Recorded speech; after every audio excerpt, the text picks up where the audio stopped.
I'm actually responsible for solving the case, and let me make sure everything's yeah, okay, great. Yeah, so I'm actually responsible for solving the case. My name is Ivan Law. Um, Detective Dupree, he's the lead detective on the Biggie case.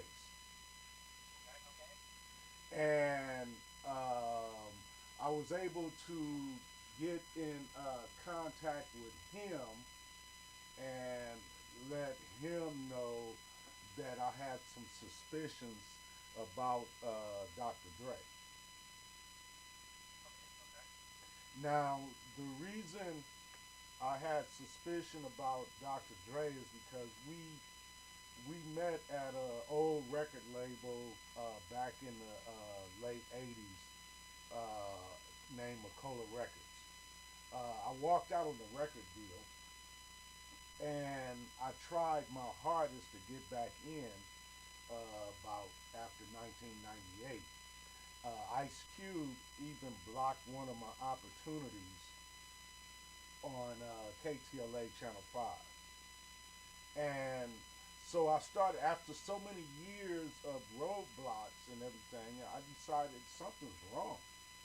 And so I started researching and investigating Dr. Dre and some of his background. And I found a lot of hidden things that hadn't been brought to the forefront.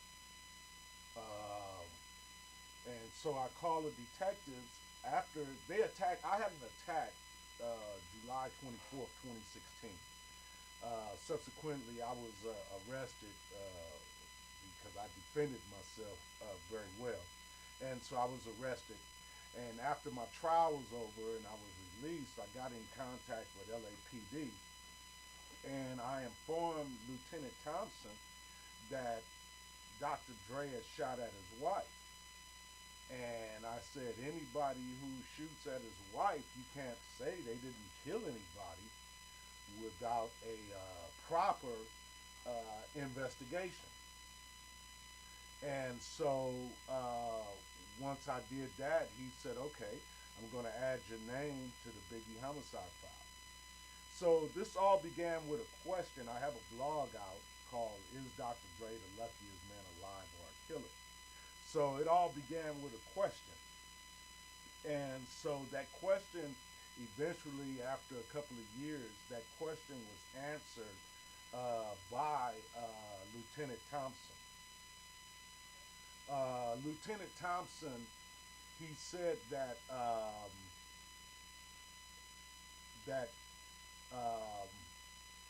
uh, Detective Dupree, after he told me he had Dr. Dre's address and he was going to visit him, about a couple of years later, an article came out, Dr. Dre, Beats, and Demons in the World of Dr. Dre.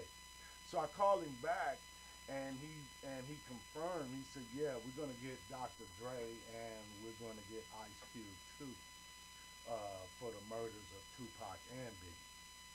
So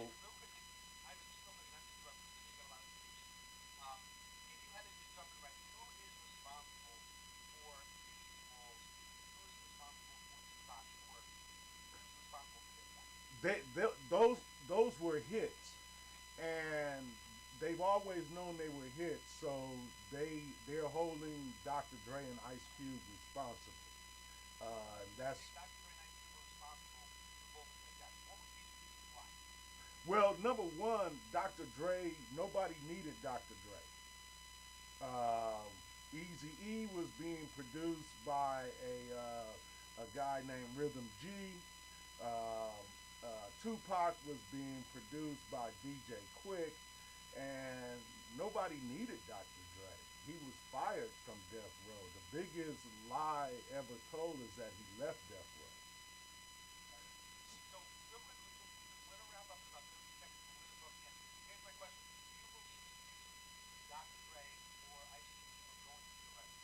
Yes, yes.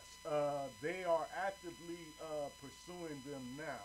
And Dr. Dre is making a lot of moves financially, which people don't quite understand. He's selling assets, and he's preparing for the fight of his life, um, because they are going to be arrested, because they found something, and I've been assured as they get closer, I will get more accolades and financial blessings.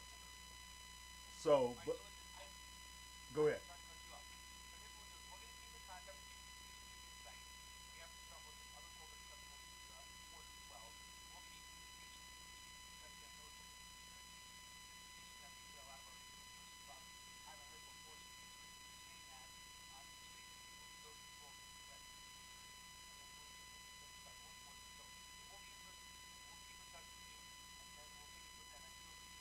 Okay, thanks.